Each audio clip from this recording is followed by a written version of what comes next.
Hi, boys and girls. It's Miss Cranford.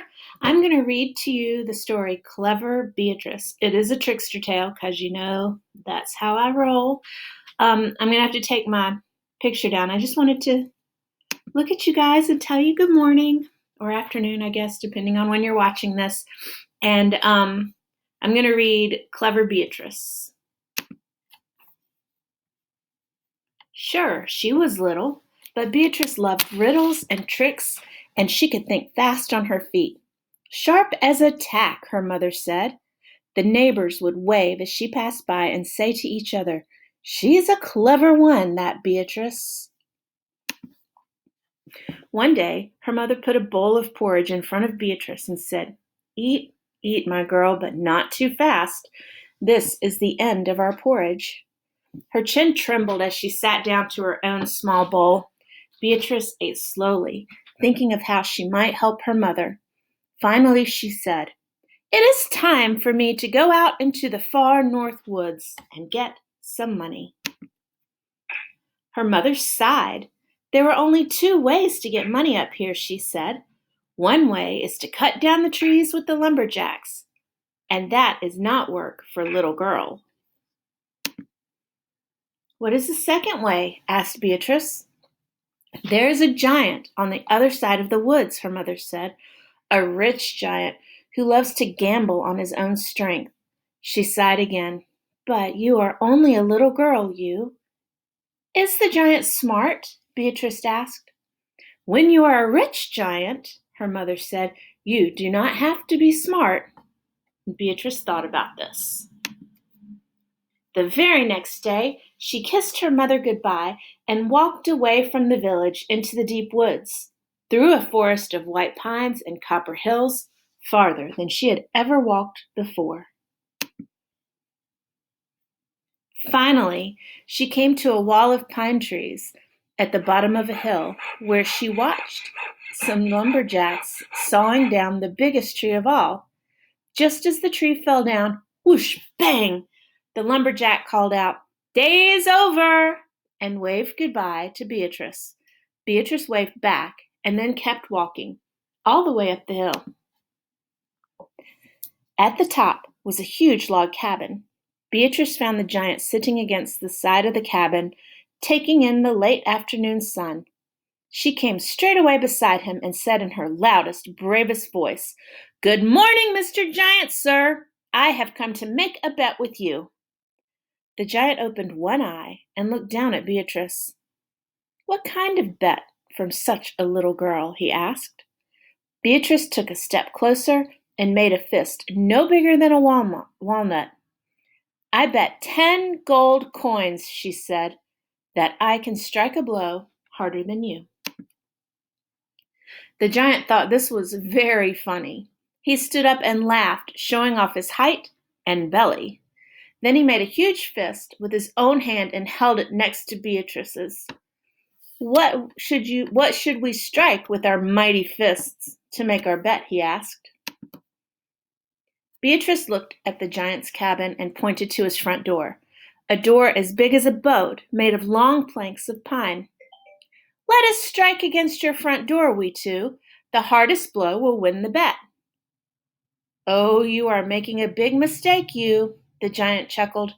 He walked over to his front door, swung his arm back, and then let his fist fly hard against the wood. Kerblam! The walls trembled. The windows rattled. The door groaned on its brass hinges. The giant turned and grinned at Beatrice, showing all of his teeth. "Your turn," he said. Beatrice stepped up to the front door and turned to the giant and said, "Don't worry if I break your door, Mr. Giant, sir. See what happened to that pine tree down there?" "What tree?" the giant asked, and Beatrice pointed to the broken tree at the bottom of the giant's hill and said, "That great big knocked over one there." "You did that?" the giant asked. "Well, I thought you might need a tree for your new door." The giant frowned and scratched his head. "Maybe I don't want a new door," he said. "Maybe I like my old door." "Well, I'm sorry, Mr. Giant, sir," said Beatrice. "I am only trying to win the bet. She raised her fist at the door. Oh, never mind you, the giant cried.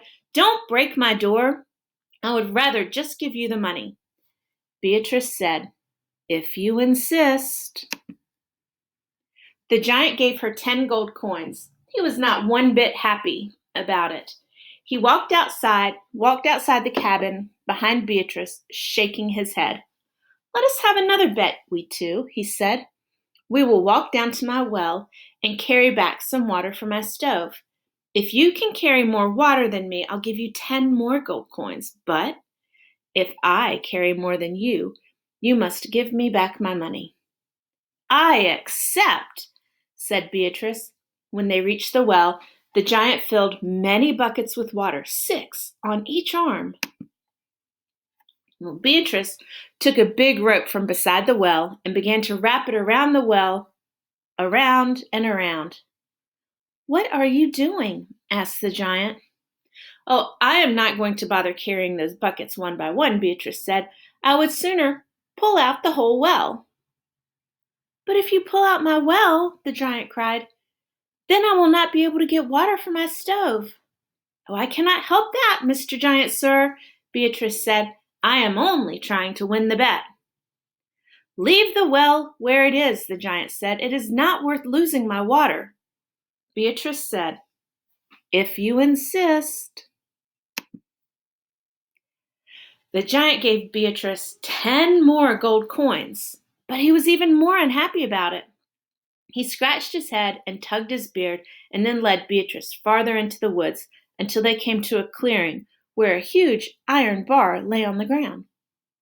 Let us have another bet, we two, the giant said, pointing to the bar. If you can throw that thing farther than me, I will give you 10 more gold coins. But if you cannot throw it as far as me, you must give me back all my money. Beatrice said, I accept. The giant picked up the iron bar and stood in the middle of the clearing. He stopped, turned around twice, let out a bellow, and threw the bar a good 200 feet into the air. Whoosh! Wham! It fell to the ground. Then he looked at Beatrice with a smile. Your turn, he said. Beatrice was too small to even pick up the iron bar. She walked over to where it lay on the ground and she crouched over it, thinking hard. Then she stood up and pointed to the east and asked the giant, Do you know anyone who lives in Canada? Oh, I have some brothers in Sault Ste. Marie, the giant replied. They like the wind and the snow up there. Beatrice turned to face Canada and cried out in her loudest voice, Brothers of Mr. Giant, I am going to throw this bar your way. Watch your heads. Oh, no, said the giant. Don't throw the bar that way. I do not want to get in trouble with my brothers. What about that way? Beatrice asked, pointing west. I have some brothers over that way, too, the giant said. They work in the copper mines over by Wisconsin. Beatrice faced west and cried, Brothers of Mr. Giant, I am going to throw this bar your way. Watch your heads. Not that way, cried the giant. I don't want to get in trouble with those brothers either. Beatrice pointed south toward Big Bay Danock. I have some brothers who fish in that bay, the giant exclaimed. Beatrice faced south and cried, Brothers of Mr. Giant, I am going to throw this bar your way. Watch your heads. Not in the bay, the giant cried. Beatrice pointed north. But if I throw the bar back this way, it might land on the roof of your cabin. The giant held his head. I'm afraid I have run out of places to throw the bar, said Beatrice. Oh, never mind, said the giant. It is not worth getting into trouble with any of my brothers. Then I've won again, Mr. Giant, sir, Beatrice said. Here, take the rest, said the giant. He gave her his last 10 gold coins in a silver bag. Thank you, Mr. Giant, sir, Beatrice said. Go home, little girl, the giant said. You have cost me a fortune, but at least I did not have to make a new door. That's true, Beatrice agreed. And I still have my water, and I didn't get into trouble with my brothers. The giant sat back down in the sun beside his cabin, smiling to himself, feeling lucky. Beatrice backed away, taking slow steps. Only when she was far along on the path from his cabin did she break into the run. And only when she was inside of her mother's cabin did she let out a yell. She held up the silver bag with the gold coins inside, waving to her mother. She could not wait to tell her how she had bet 3 times against the strength of a giant and 3 times won. Her mother would say that Beatrice was the most clever girl in the whole North Woods. Beatrice could not wait to hear it. The end. Well, I hope you guys liked this story. I do love a trickster tale. So in this story, you can tell that Beatrice was the trickster and the giant is the one who got tricked. So it's just another tribute to how, no matter how small you are, using your brain, you can solve many more problems than you ever thought possible. I hope you guys have a great day, and I hope that I see you soon. Bye.